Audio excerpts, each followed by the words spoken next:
Israel is right now fighting multiple battles for its existence.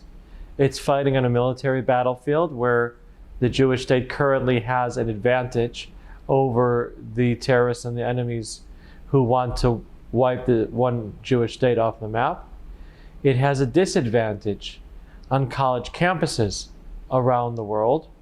And it's fighting on mainstream and social media, where the fight could be pretty even, where you've got anti-Israel bias in countries around the world, and yet it's winnable.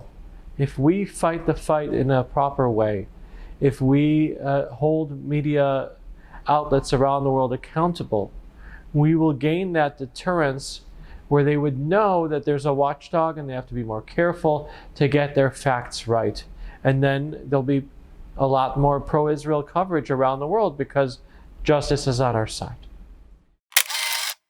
Look, around the world they report incorrectly about Israel. I remember we had an election here that Netanyahu won, and I was put on Russia Today as an expert, and the other person that they brought on was Noam Chomsky, who was a noted anti-Semite. He was the other expert about Israel.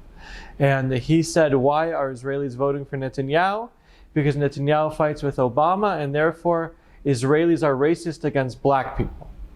That's what he said, and that's laughable. But they actually took that seriously. So that's Russia Today, a Russian propaganda television station. It happens in free and democratic places like the United States and in England, where they should really know better, where they should have more accurate coverage and not get things wrong. We need to constantly be monitoring the media, making sure that their reports are accurate. We have people around the world who care about wanting to make sure that Israel is portrayed accurately. Supporters of Israel, Jews, Christians around the world who care about Israel are constantly sending us information that is incorrect to make sure that we can do our job and get them to correct it. It's a challenge. There's media around the world that looks at us.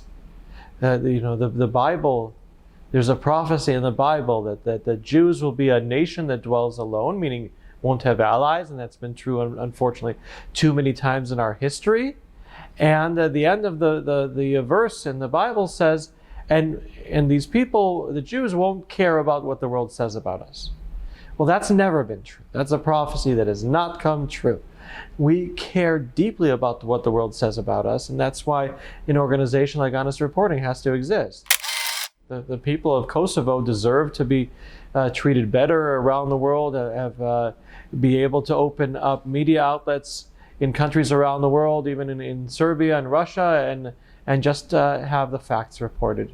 I can only hope for the best for the people of Kosovo. Thank you.